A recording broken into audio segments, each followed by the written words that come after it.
Welcome to day 7 of this challenge. So far we have created a page in Angular for searching flights. And today we will add a brand new page which is booking flights. So when we create a new component, and you may already have seen this before, you can notice that ng on init here. Now let's talk about what that is. ng on init is one of the Angular lifecycle hooks. According to Angular.io, a lifecycle hook is an interface that allows you to tap into the lifecycle of components as they are created, updated or destroyed.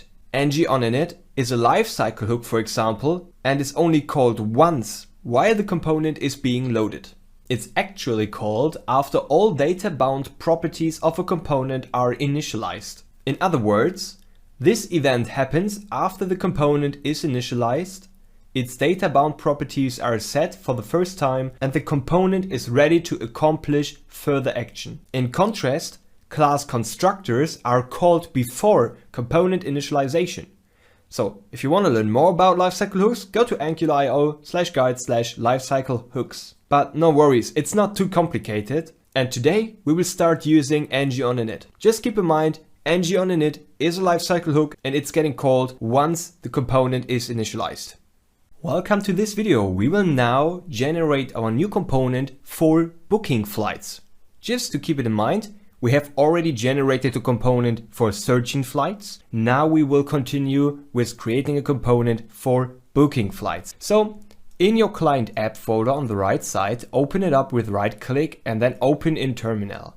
And now we can run an npx command to generate the component. You already know that command, we have done it before. Npx ng for Angular, G for generate, C for component. Now we can enter the name of the component, let's call it book-flight, and then we attach it using the module flag to our app module.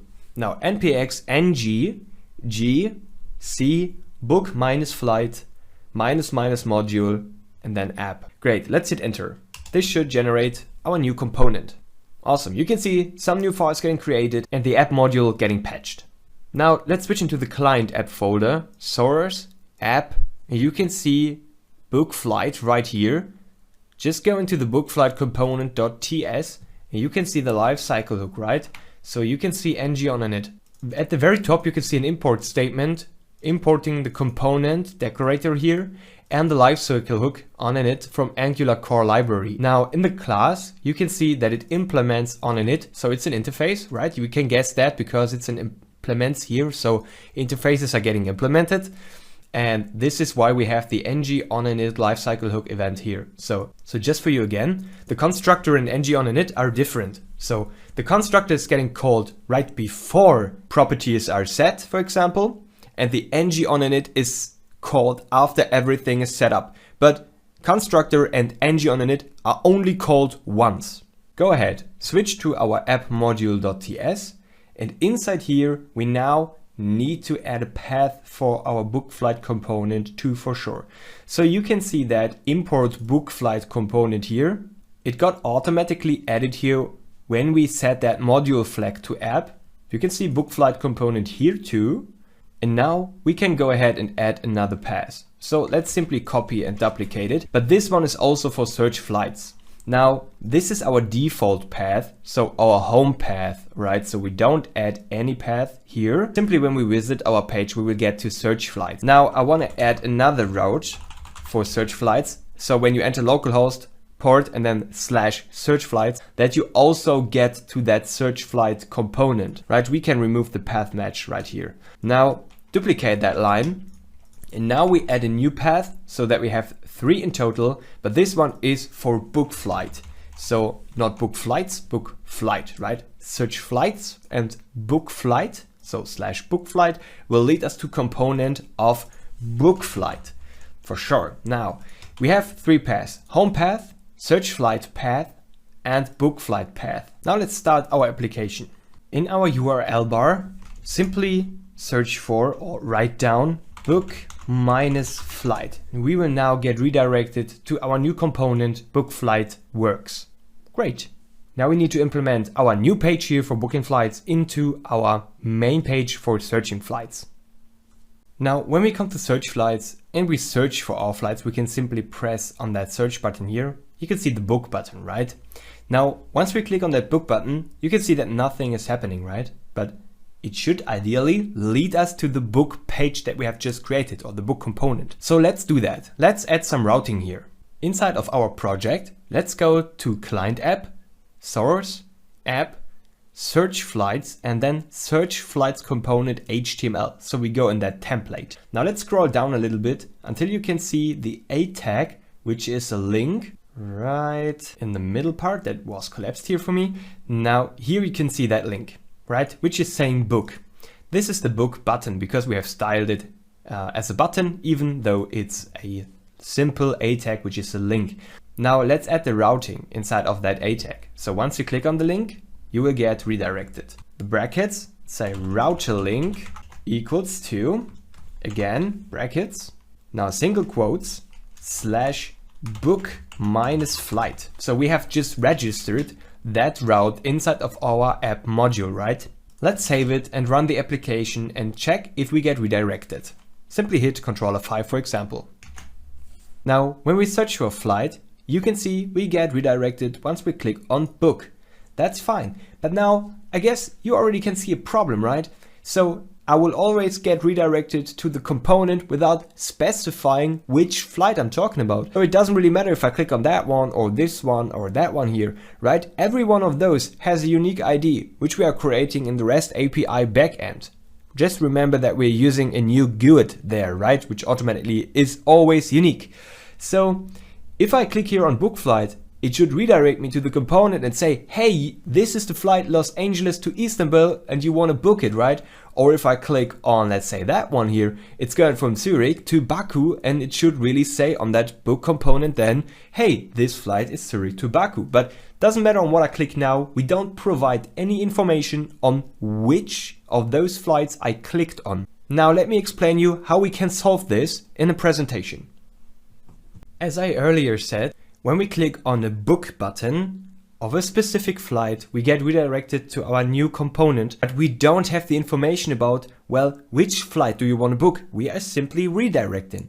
And we need to attach a unique ID to tell the component, hey, the user wants to book a flight and the flight has the ID 100, for example. You can see that right here. We got the user and we got that book button. When a user clicks a link to load a component, this link should have a path of the target component. So this is exactly what we have implemented so far. Now, each pair of component and path is defined as a route. This is what we have in our app module. To pass a parameter, for example, the flight ID, to the newly loading component, we need to include the parameter in the router link array. But that's not enough. We must also add route parameter to the path in the route definition. So here we add it to the button, right? So once you click on the button, we will get redirected to the book flight component, and we additionally provide some more information. We also have to configure that inside of our app module router module here, so that we say book flight component also needs an information about which flight you want to book. Now this is a parameter, a query parameter, which is indicated by the colon here. Afterwards, we can receive the route parameter from the ng-on-init of the newly loading component. So here in ng-on-init, we simply take the route, which is the URL we are currently on then, and we simply grab from that route the flight ID, which will also be visible in the URL box at the top of your browser. So now let's continue and send the flight ID into the book flight component. Now in the last presentation, you have seen what we need to do to add that flight ID parameter into our system. So move to app.module.ts and scroll a little bit down until you can find our path for book flight. So here at book flight, we need to define which flight you want to book by submitting an ID as a parameter. Let's go ahead and add it. As we said, you add a slash, you add a colon to indicate that the following part, which is now common, is a route parameter, flight ID. This is the name of our identifier. This is one of the parts we have to do. Now, we also need to do that, as we said, inside of the button. So go into search flights component.html again to our A tag. You might already have that still open from one of the last videos. So just go here to add router link, what we just have added. And here we do exactly the same stuff, but we don't just add it here as a slash. We simply take that array, go into here and just add the parameter flight.id. So keep in mind that flight is this one here from inside of our loop. Now let's save it so far. Once we now click on /book flight, we will also submit the flight ID. So a good idea would be to go into our new component, book flight, and display that ID so that we can prove that it's working, right? So on the right side, close the search flights folder and open the book flight folder and go into the template HTML, right? So book flight component HTML. Now inside here, let's simply display as an H2, as a heading, the flight ID. Let's bind it to flight ID. Now you might now think, okay, what's the flight ID? We haven't defined it because our book flight component doesn't know flight ID. That's fine. So now we have to know, and that's fine. So now we know what we have to do next. Copy that flight ID here. Let's save it and let's go into our book flight component.ts because the template is rendering what we define here. And if we want to define a property called flight ID, we need to define a property right here with exactly that name. So let's do that. Flight ID is of type string and the default value is not loaded. Now, as I said, we take that flight ID from the route directly. We go into the second line and import activated route. And we import that from @angular/router. There we go. Now go inside of the constructor because here we now take that activated route from the injection private route of type activated route. Now we can access the route or the URL we are currently visiting. So let's go ahead. This route.paramap to grab the parameters. And now we again, since this is an observable, we can subscribe to it. Subscribe, or let me just get that dot in the correct line. Subscribe to it, where the parameter goes to this dot flight ID equals to parameter dot get flight ID. And if this is null, then we provide not passed. Great. So what is that doing? We can also simply hold the cursor above some functions or methods here. You can see paramap is an observable. This is why we can subscribe to it, right? And a paramap that contains the map of the required and optional parameters of the specific route. So once we receive the information about it, so this is what subscribe is doing, we go through each parameter and this flight is this one here. The value is if the parameter map contains the flight ID, and if so, then we take that value, and if we don't have that flight ID, we simply set the value of that string property to not passed, right? Good. Now let's save it. Let's start the application. Let's click on search, and now let's click on book. Take a look at the URL. You can see book minus flight slash, and you can see that GUID here.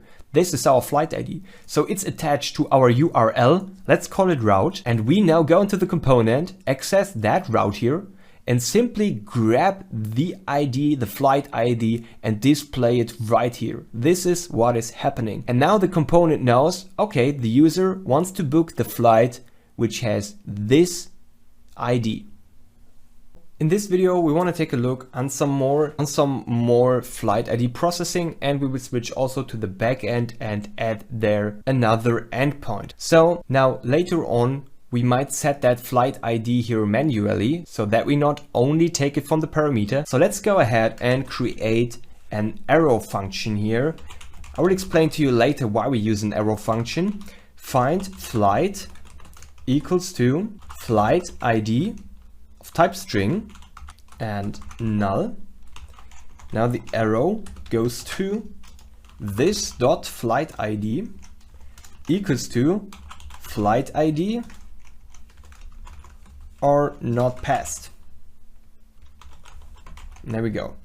So this method here, our arrow function, simply also sets the flight ID provided from the parameter here. Now, instead of grabbing, now we go ahead and adjust the subscribe here, so that we go ahead and say p goes to this dot find flight, and now we can simply take that p get, and the rest will get handled by the find flight arrow function itself. Oh, one brace is missing. There we go. Okay, so it's exactly doing the same stuff as before, but now we have that, well, arrow function for it. So we subscribe to the paramap, and then we find the flight, and we submit the parameter of the parameter map flight ID. We submit it here and can potentially be null. And if we have the ID, we assign it to this flight ID, right, with the value from the parameter. And if we don't have it, this is a Boolean operation. We're gonna say, no, not passed. So if we have a flight ID, we assign it. And if we have none, it's not passed. So this is just, as I said, a Boolean operation using that double question mark, right? If we have a value, we do this.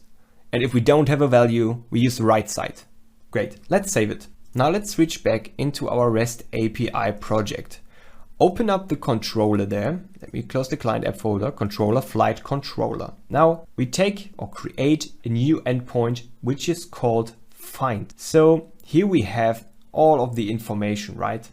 That's nice. Let's keep it for now.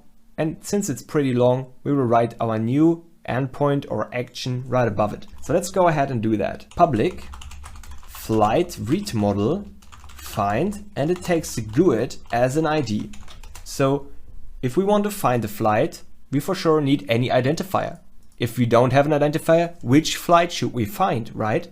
Now we can simply go ahead and return something here, or we can go ahead and write it in a pretty cool new syntax. Let's do this. We say this find action goes to flights.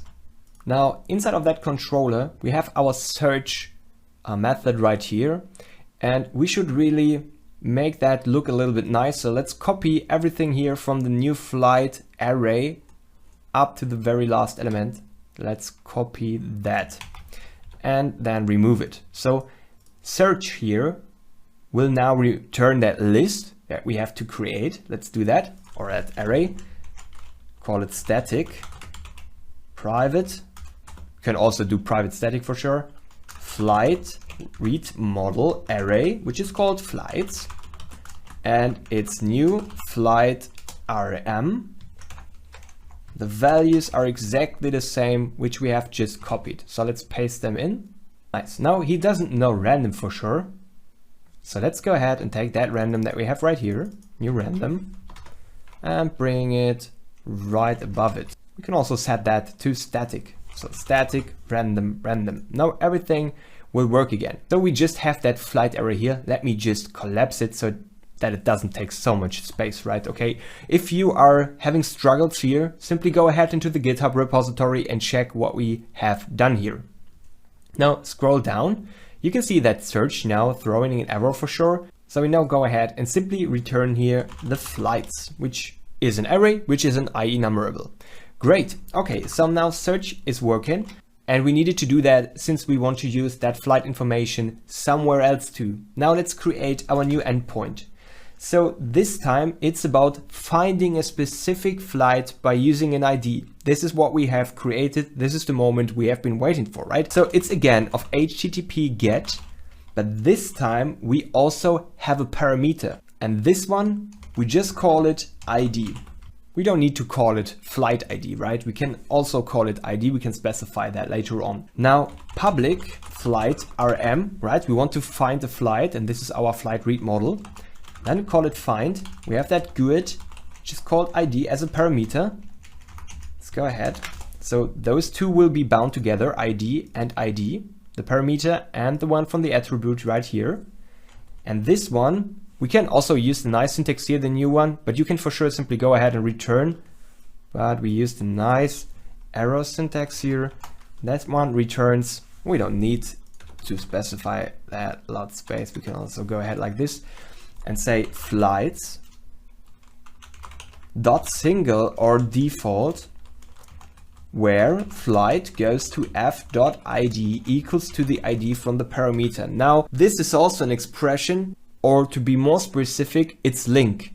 So this is sort of an iteration through all of the collection, which is flights, and it's checking for each flight, hey, do you match with that condition here? So let's say we have 3 flights. He will go through all of those 3 flights and check if the flight ID of that flight is the ID from the parameter. So if one of those 3 is matching, then the one will get returned, right? So if you have absolutely no clue and you are super overwhelmed with that expressions, go ahead and check out the link tutorial. It's really basic C#. It doesn't take you long to get it, and it will make your life so much easier. Just let me keep that short. Link, or those expressions we are using here, are for finding, filtering and grabbing information, mostly used for enumerables such as list and arrays, for example. So single or default will return us one value depending on that expression right here or statement. Let's save it like this.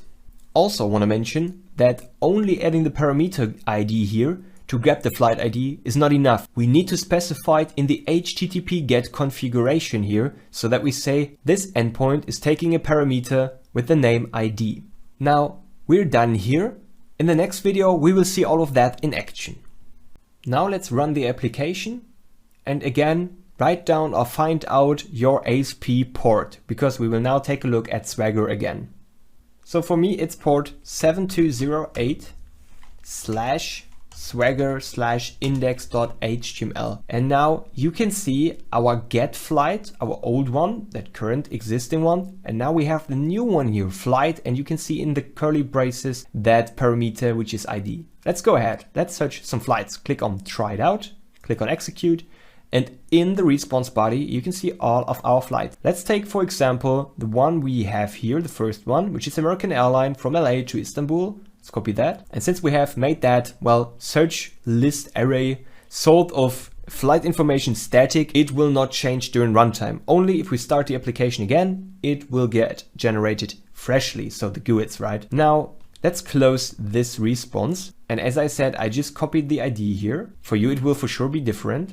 And now I will cancel that request and make it short again. You don't need to cancel it, but just collapse it and then open the flight ID. Now we need to specify an identifier here. So click on try it out, paste in the ID and click on execute. Now you can see that we have a status code 200, which means it was successful, and we have the information of the flight, which is exactly matching the ID, American Airlines, Los Angeles, Istanbul. So that's pretty nice. So our new endpoint, find flight, is working. It takes an ID, goes through the list, and it returns us the correct information. Now we can combine everything together so that our Angular front end always calls that search flight REST API endpoint.